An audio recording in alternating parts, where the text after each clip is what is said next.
اب میں جس شخصیت کو دعوت دینے کے لیے میں نے مائک ہاتھ میں لیا ہے وہ پاکستان کے ایک عظیم دینی ادارہ جامعہ رشیدیہ ساہیوال کے شیخ الحدیث حضرت مولانا اشفاق حبیب صاحب تشریف لا چکے ہیں۔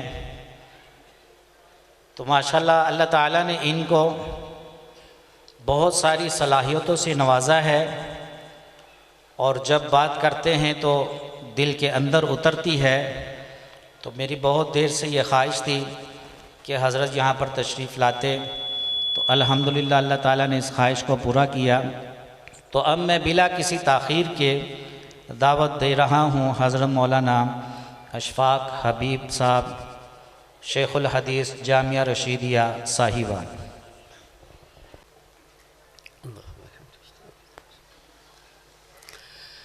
ان الحمد للہ احمده واستعینه واستغفره واستهدیه واشهد ان لا اله الا الله وحده لا شريك له واشهد ان سيدنا ومولانا محمدا عبده ورسوله اما بعد۔ الحمدللہ بڑی خوشی کا موقع ہے، بہت سے بچوں نے قرآن پاک حفظ کیا، آنے والے بھی بابرکت اور خوش قسمت ہیں اور پڑھنے والے بھی۔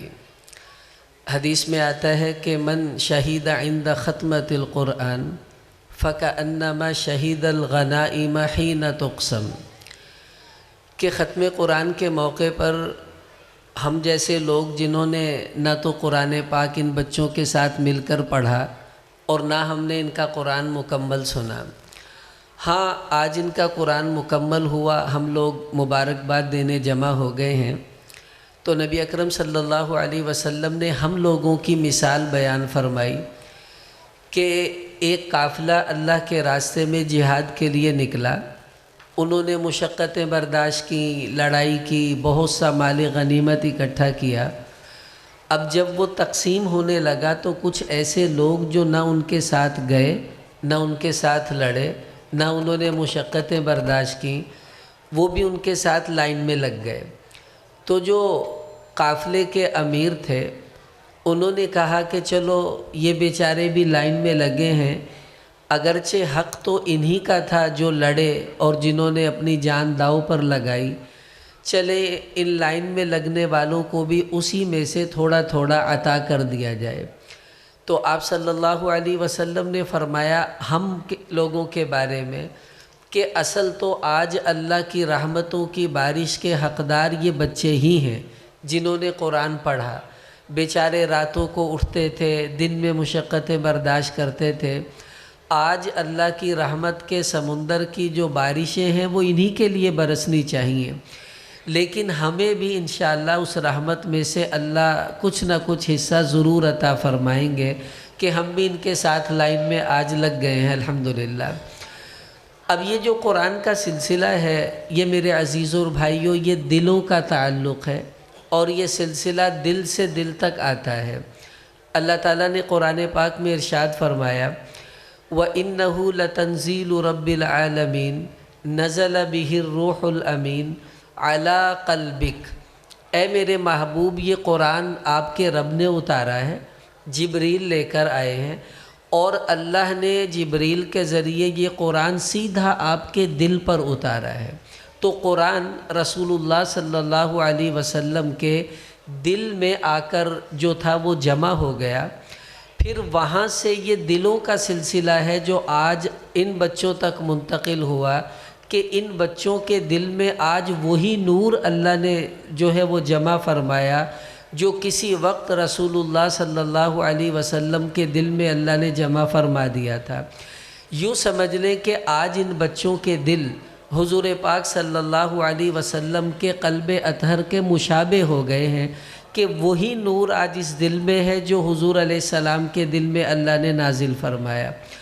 اب یہ سلسلہ کیسے جڑا ہوا ہے؟ دیکھیے ہم بڑے خوش قسمت ہیں، آپ کسی عیسائی سے پوچھئے کہ آپ کے پاس جو انجیل ہے بائبل، کیا اس کی کوئی سند ہے آپ کے پاس عیسیٰ علیہ السلام تک؟ تو وہ کہے گا نہیں، میں یہ نہیں پیش کر سکتا۔ کوئی یہودی اپنی تورات کی سند پیش کرے موسیٰ علیہ السلام تک، وہ نہیں پیش کر سکے گا۔ لیکن ہم اپنے بچوں کے دلوں کے انوارات کی لڑی رسول اللہ صلی اللہ علیہ وسلم تک الحمدللہ پیش کر سکتے ہیں۔ یہ اللہ نے قرآن کے اعجاز میں بات رکھی ہے کہ قرآن کی سند بھی موجود ہے۔ مثلاً اب یہ جو بچے ہیں ان میں مجھے تو ایک ہی بچے کا نام آتا ہے، حافظ محمد، جو ہمارے بھائی قاسم صاحب کے بیٹے ہیں، اور بھی باقی بچے بھی ساتھ شامل ہیں۔ اب ان بچوں کے دل میں یہ نور جو آیا ہے یہ کس طرح آیا؟ یہ نور انہوں نے اپنے استاذ قاری ابو بکر صاحب دامت برکاتہم العالیہ، ان کے دل سے اس نور کو ان بچوں نے آج اپنے دلوں کے اندر منتقل کر لیا ہے۔ اور قاری ابو بکر صاحب نے یہ نور اپنے استاذ قاری یاسین صاحب دامت برکاتہم العالیہ، ان کے دل سے اس نور کو حاصل کر کے اپنے دل کو منور کیا۔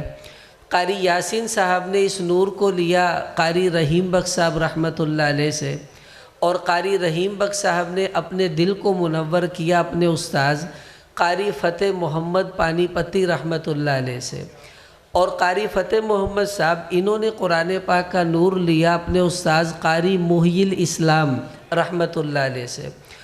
انہوں نے پھر یہ نور لیا تھا اپنے استاذ قاری عبد الرحمن الاعمیٰ، یہ نابینا قاری تھے۔ اب آپ دیکھیں یہ قرآن کا معجزہ ہے، قرآن ان آنکھوں سے نہیں بلکہ ان آنکھوں سے، دل کی آنکھوں سے ہم تک منتقل ہوا ہے، کہ وہ لوگ جو ظاہری بینائی سے معذور تھے اللہ نے ان کا دل روشن کیا تھا، قرآن ان کے ذریعے ہم تک پہنچا ہے۔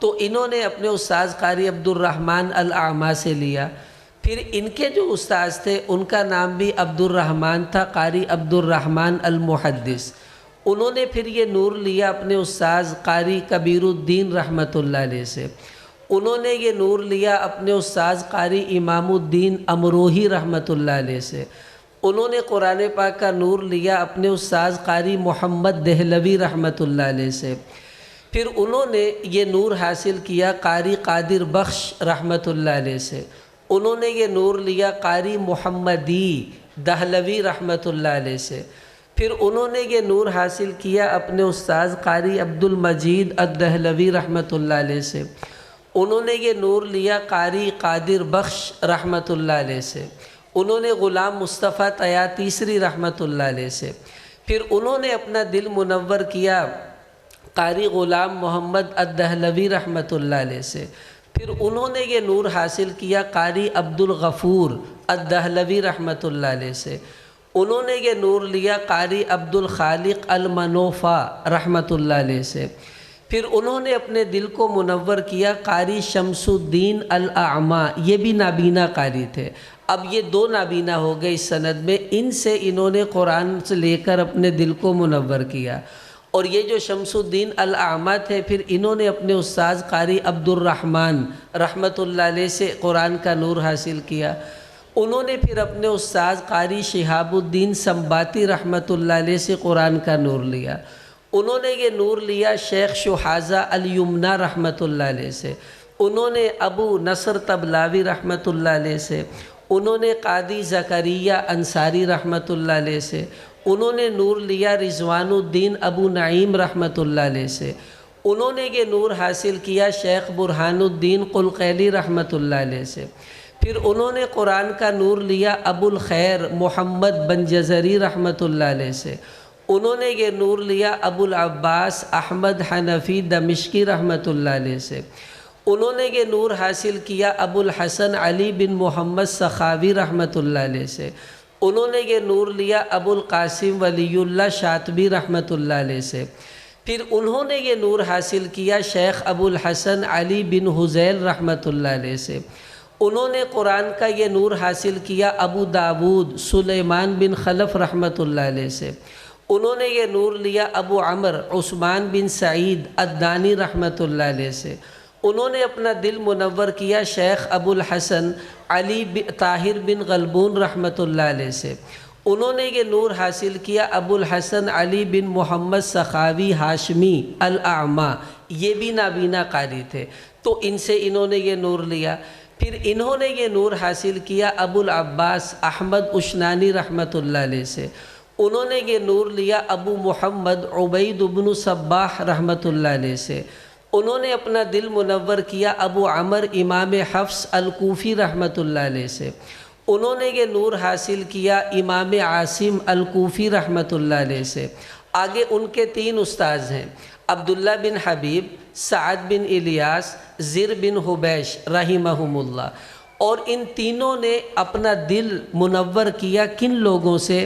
حضرت عثمان غنی رضی اللہ عنہ سے، علی المرتضیٰ رضی اللہ عنہ سے، زید بن ثابت رضی اللہ عنہ سے، ابی بن کعب رضی اللہ عنہ سے، اور عبداللہ بن مسعود رضی اللہ عنہ سے۔ اور ان 5 نے اپنے دل کو منور کیا رسول اللہ صلی اللہ علیہ وسلم کے دل سے، اور آپ صلی اللہ علیہ وسلم کو اللہ نے جبریل کے ذریعے یہ نور عطا کیا ہے۔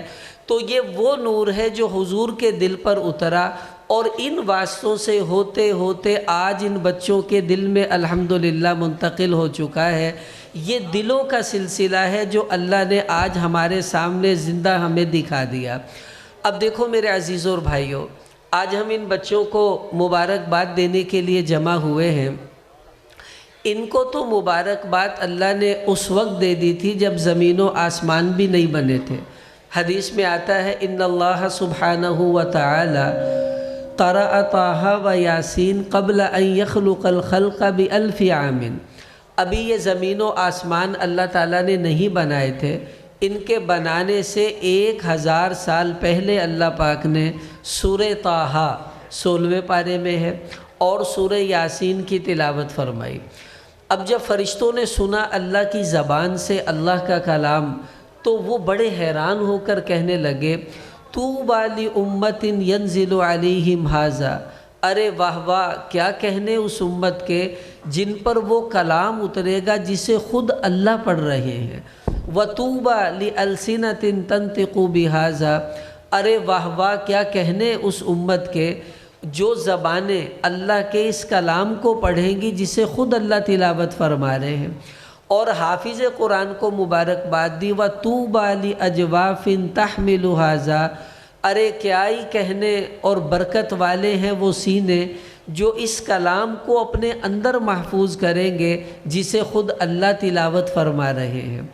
موسیٰ علیہ السلام کوہ طور پر چلے گئے، اللہ پاک سے عرض کیا یا رب اجد فی الالواح امتاً اناجیلہم فی صدورہم یقرؤونہا، یا اللہ میں نے اپنے صحیفوں میں ایک ایسی امت کی تعریف لکھی ہوئی دیکھی ہے کہ ان کے نبی پر جو کلام اترے گا وہ اسے یاد کر کے اپنے سینے میں محفوظ کریں گے اور اس کی تلاوت بھی کریں گے۔ اب یہ تعجب کیوں کیا؟ اس لیے کہ پہلی جتنی آسمانی کتابیں اتری ہیں ان کا حافظ صرف نبی ہوتا تھا۔ تورات اتری ہے، موسیٰ علیہ السلام حافظ ہیں، ہارون علیہ السلام حافظ ہیں، عزیر علیہ السلام حافظ ہیں۔ انجیل اتری ہے، عیسیٰ علیہ السلام حافظ ہیں، اور زبور اتری ہے، داؤد علیہ السلام حافظ ہیں، بس۔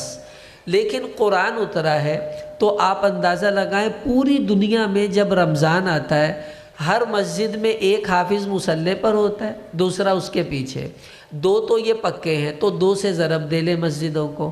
پھر کتنے حافظ گھروں میں سناتے ہیں، مائیں بہنیں حافظہ ہیں گھروں میں سنا رہی ہیں، کچھ حفاظ جگہ ہی نہیں ملتی وہ ویسی سماعت کے لیے آ جاتے ہیں۔ تو کروڑوں حافظ قرآن الحمدللہ دنیا میں اب بھی موجود ہیں۔ یہ تعجب کی بات ہے کہ پہلی کتابیں نبی یاد کرتا تھا اور یہ کتاب ماشاءاللہ ان بچوں نے بھی یاد کر لی ہے الحمدللہ۔ تو کہا اے اللہ اجعلہم امتی، یہ امت تو آپ مجھے عطا فرما دیجئے۔ اللہ پاک نے فرمایا اللہ تلک امت احمد، اے موسیٰ یہ امت تو میں نے اپنے محبوب حضرت محمد صلی اللہ علیہ وسلم کے لیے چھانٹ رکھی ہے، یہ میں کسی کو نہیں دوں گا۔ تو علماء فرماتے اس سے پتہ چلا کہ یہ جتنے بھی حافظ قرآن ہیں اللہ پاک نے چھانٹ چھانٹ کر اس امت میں پیدا فرمائے ہیں۔ اگر اللہ نے ان کو حافظ نہ بنانا ہوتا تو پہلے ہی کہیں پیدا فرما دیتے، چونکہ انہیں اللہ نے کلام اللہ کی دولت عطا کرنی تھی اس لیے اس امت میں پیدا فرمایا، تو یہ سب حافظ قرآن الحمدللہ چنے ہوئے ہیں۔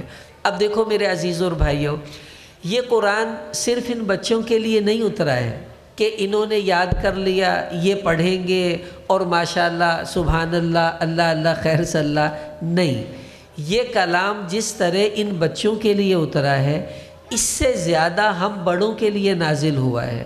یہ تو مکلف نہیں ہے، انہیں تو اللہ پاک نے نہ کسی نیکی کا ابھی حکم دیا ہے اور نہ ان کو کسی گناہ سے فی الحال پکڑا جائے گا، لیکن میں اور آپ اس قرآن کے پہلے مخاطب ہے کہ ہم لوگ، اللہ تعالیٰ نے یہ قرآن ہمارے لیے پہلے اتارا ہے۔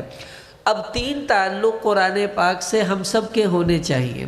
سب سے پہلا تعلق ہمارا یہ کہ کم از کم قرآن پاک کو روزانہ پڑھنے کی عادت ہم بنائیں، بھلے تھوڑا پڑھیے لیکن یہ نہ ہو کہ کوئی دن ایسا گزر جائے کہ ہم اللہ کا کلام نہ پڑھ سکیں۔ دیکھیے قرآن سے محبت والوں نے تو ایسا ثبوت دیا ہے قرآن سے محبت کا کہ جس کی اب نظیر ڈھونڈے تو مشکل ملتی ہے۔ امام ابو بکر بن عیاش رحمۃ اللہ علیہ بہت بڑے محدث گزرے ہیں، صحاح ستہ میں بڑے اہم راوی ہیں، صحیح بخاری میں ان کی بہت سی روایات ہیں۔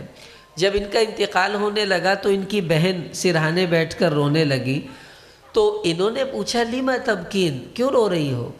وہ کہنے لگی اب کی علیک، آپ ہی پر رو رہی ہوں، آپ کا انتقال ہوگا، پتہ نہیں آگے کیا بنے گا۔ فرمانے لگے اپنی بہن سے گھبراؤ نہیں، مجھے کچھ نہیں ہوگا۔ کہا کیوں؟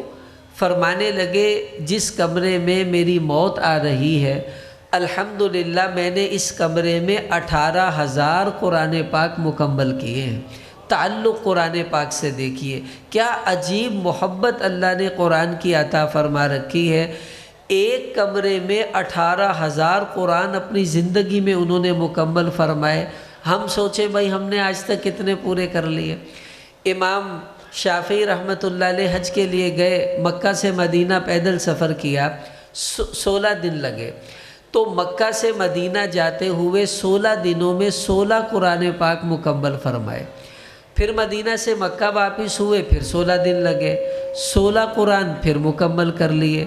تو مکہ مدینہ آتے جاتے 32 قرآن پاک مکمل فرمائے۔ یہ قرآن سے محبت ہے۔ ہم بھی نیت کریں چلو اتنا نہ صحیح 1 صفحہ ہی پڑھ لیا کریں، لیکن پڑھنا روزانہ ہے انشاءاللہ۔ یہ قرآن سے ہمارا پہلا تعلق ہے۔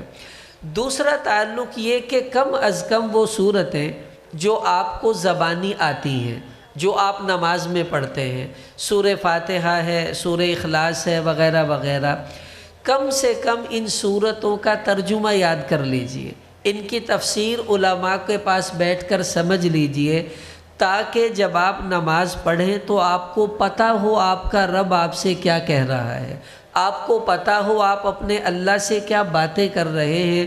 پھر دیکھیے آپ کی نماز کا لطف کتنا بڑھ جائے گا، آپ کو قرآن سے کتنا اللہ محبت عطا فرما دیں گے، یہ بھی نیت کر لیجئے۔ آخری درخواست یہ کہ قرآن سے ہمارا تعلق یہ قائم ہو جائے کہ کم از کم ہم بھی قرآن پاک کو حفظ کرنے کی نیت کر لیں۔ قرآن حفظ کرنے کی بھائی کوئی عمر نہیں ہے، یہ مت سمجھیے کہ ان بچوں نے حفظ کر لیا ہے، ہم تو بھائی بڑے ہو گئے اب ہم کیسے کریں گے۔ بڑے بھی حفظ کر سکتے ہیں اگر آپ ہمت کریں تو مشکل نہیں ہے۔ بڑے بڑے بوڑھے صحابہ جب مسلمان ہوئے ہیں، انہوں نے مسلمان ہوتے ہی قرآن حفظ کرنا شروع کیا، حافظ قرآن بنے ہیں۔ قرآن جب اتر رہا ہے، ابو بکر صدیق رضی اللہ تعالیٰ عنہ، حضرت عمر رضی اللہ تعالیٰ عنہ، ان کی عمریں اس وقت 40 سال سے زیادہ ہیں جب قرآن نازل ہو رہا تھا۔ اب قرآن 23 سال کے عرصے میں اترا ہے اور یہ لوگ 60 سال کراس کر چکے ہیں اس زمانے کے اندر۔ اسی دوران یہ سب حافظ بنے ہیں، 50 سال والے، 60 سال والے۔ تو بھائی ہم بھی نیت کریں گے تو کون سا مشکل کام ہے، بس جذبے کی بات ہے نا۔ دارالعلوم دیوبند میں ایک ڈاکیا آتے تھے ڈاک دینے کے لیے، ہفتے میں 2 مرتبہ وہ ڈاک دینے آتے تھے۔ ہمارے استادوں نے ہمیں یہ واقعہ سنایا، تو اسے شوق اٹھا کہ میں بھی قرآن حفظ کروں، تو وہ ڈاک دینے آتے اور حافظ صاحب سے، قاری صاحب سے 2-4 آیتیں قرآن پاک کی سبق لے لیتے اور اس کو یاد کرتے رہتے، پھر شام کو آ کر اپنا پچھلا بھی سناتے، اگلا بھی سبق لے لیتے، اور جس دن دفتر سے چھٹی ہوتی تو پھر ساری منزل کا دور کر لیتے۔ تھوڑا تھوڑا تھوڑا کرتے رہے، 13 سال کے اندر ماشاءاللہ اس ڈاکیے نے قرآن پاک مکمل یاد کر لیا۔ اب بھائی جذبہ ہو، ہمت ہو تو کوئی مسئلہ نہیں ہے۔ ہم جماعت میں تھے، ایک بوڑھے بابا جی، ہم گشت میں گئے تو میں نے کہا میاں جی آئیں مسجد چلتے ہیں، وہاں تعلیم کا حلقہ لگا ہے، کچھ سیکھیں گے۔ تو مجھے کہتا پتر ہن ساڈی عمرہ نہیں رہیاں، جا تو کم کر۔ ہم آگے چلے گئے، میں واپس آیا، وہی بابا جی اپنے پوتے کو گود میں بٹھا کر اس سے موبائل چلانا سیکھ رہے ہیں کہ رتے بٹن نل کی ہوندا، ساوے بٹن نل کی ہوندا۔ تو میں نے مذاق میں کہا بابا جی رہن دیو ہن عمرہ لنگ گیا، آپا کی کرنا موبائل سیکھ کے؟ کہتا نہیں پتر کدی کدی لوڑ پہ جاندی، سیکھنا چاہیے۔ جس طرح موبائل ایک ضرورت ہے، ہم سیکھتے ہیں جو مرضی ہو جائے، تو بھائی قرآن تو ہمارا مقصد ہے، اس کو تو سیکھنا ہماری اس سے بھی بڑی ضرورت تھی اور ہم نے اس کو فراموش کر رکھا ہے۔ تو عزم کر لیجئے آپ آج ہی۔ دیکھو حدیث میں آتا ہے آدمی جس چیز کی نیت کر لے، اگر وہ پوری نہ بھی ہوئی، نیت کی وجہ سے اللہ پورے عمل والوں کے ساتھ آپ کو اٹھائیں گے۔ تہجد کی نیت کر کے سوئے، صبح آنکھ نہیں کھلی، تہجد والوں میں آپ کا شمار ہو گیا۔ قرآن حفظ کی نیت کر لی، نہ بھی ہوا تو قیامت میں اللہ حافظوں کے ساتھ اٹھائیں گے۔ کتنا آسان نسخہ، بھلے آپ نے آدھا پارہ بھی یاد نہ کیا اور موت آ گئی، انشاءاللہ انہی حافظوں کے ساتھ آپ کھڑے ہوں گے جنہوں نے پورا قرآن مکمل یاد کیا تھا۔ صرف آپ کے جذبے اور نیت پر اللہ یہ فیصلہ کریں گے۔ تو بھائی میں بھی نیت کر لیتا ہوں کہ چلیں ہم نے تو حفظ کر لیا، اللہ نے توفیق دی، ہم آگے کی نیت کرتے ہیں۔ آپ میں جو حافظ نہیں ہے وہ عزم کیجئے، نیت کیجئے، گھبرائے نہیں، نیت پر کوئی زور نہیں لگے گا۔ پتہ نہیں اللہ کو یہ نیت پسند آ گئی تو ہو سکتا ہے اللہ عمر میں ایسی برکت دے کہ آپ قرآن کے حافظ بن کے ہی دنیا سے جائیں۔ نبی ہوا تو آخرت میں تو پکے حافظ بن جائیں گے۔ تو یہ سارا مجمع قیامت میں حافظوں کی صف میں کھڑا ہو سکتا ہے صرف نیت کر لینے سے۔ تو نیت کر لیجئے، انشاءاللہ حفظ کریں گے قرآن پاک۔ بڑے بھی عزم کر لیں، خواتین بھی نیت کر لیں، مرد بھی کر لیں، تو انشاءاللہ یہ بچے ہی نہیں ہم بھی حافظ ہوں گے، اور دستار بندی حشر میں انبیاء کے سامنے اللہ ہماری فرمائیں گے۔